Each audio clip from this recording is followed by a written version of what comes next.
and the conviction of their reality. Faith, perceiving as real fact. Come on. What is not revealed to the senses.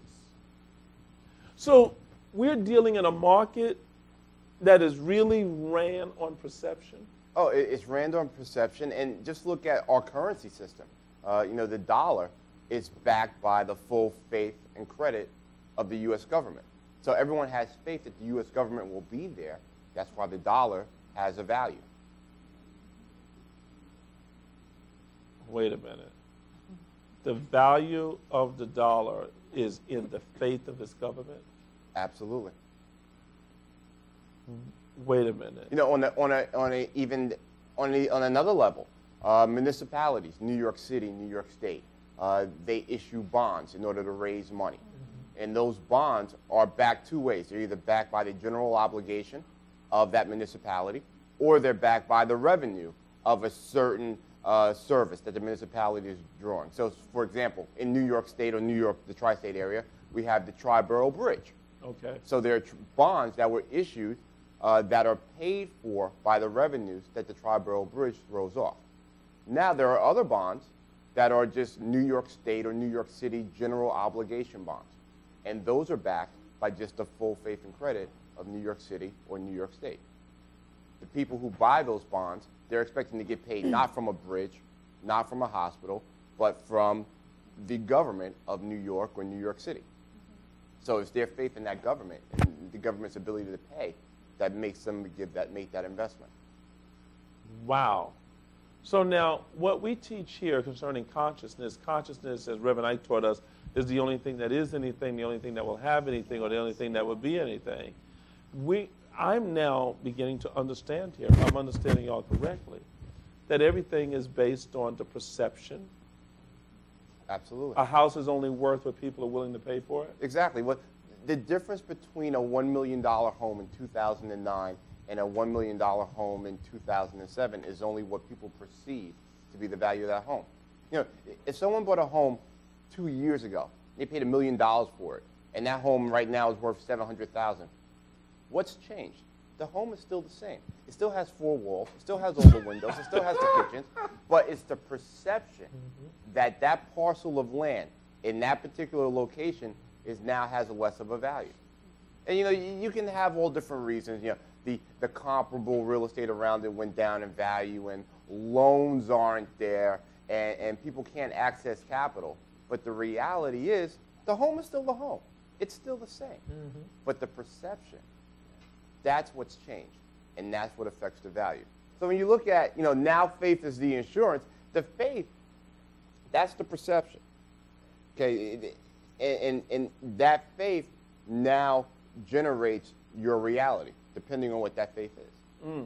So the universe is only answering our perception of what we be. Absolutely.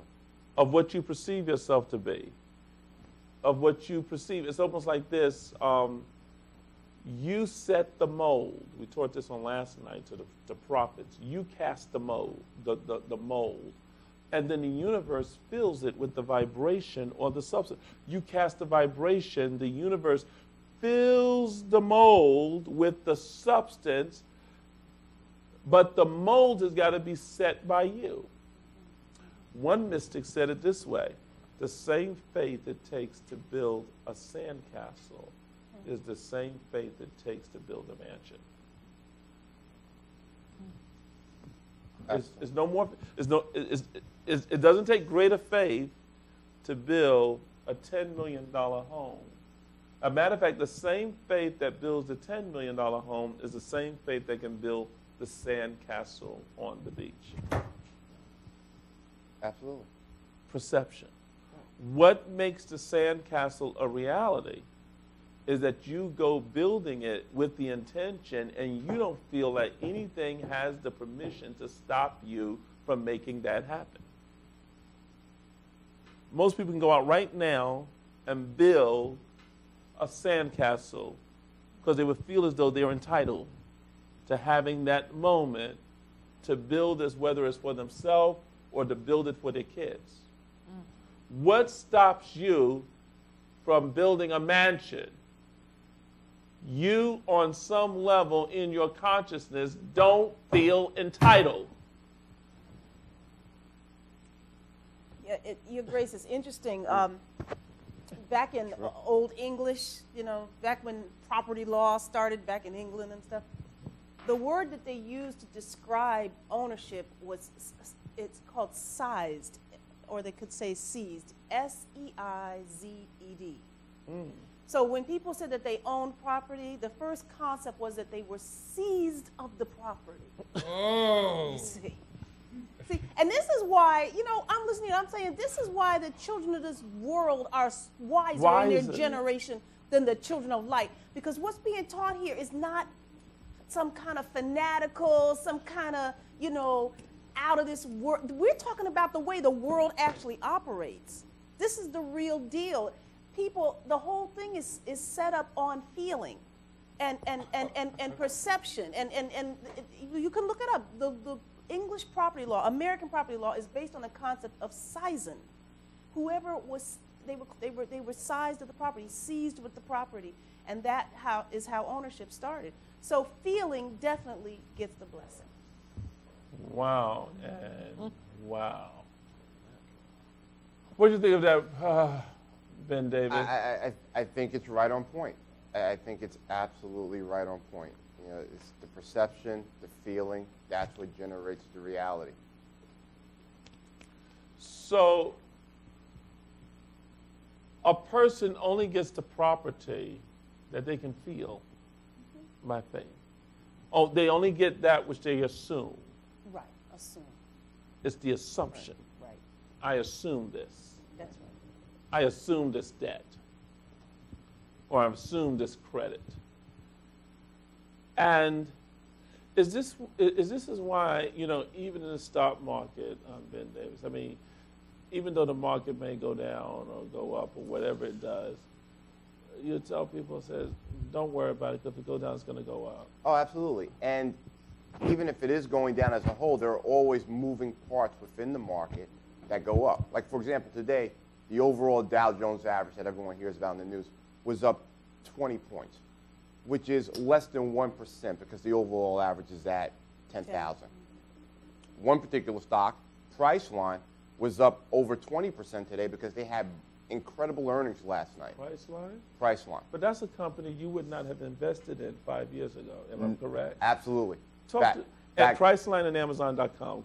We've had this argument. Absolutely. We'll have it on television. Those were two companies that perception a few years ago, 5 years ago, was that they generated great business in terms of buzz, but the revenues just weren't there. Yes, you hear that? Do you hear what he's saying?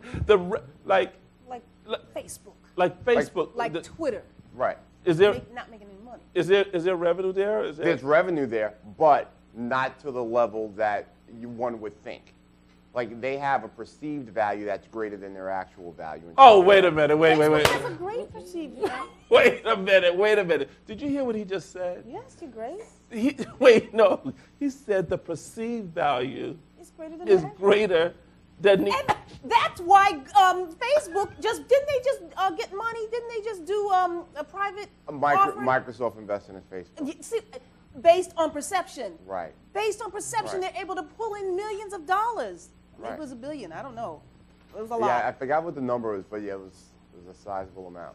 So faith is really just based on perception, according to what we're reading here in the scripture.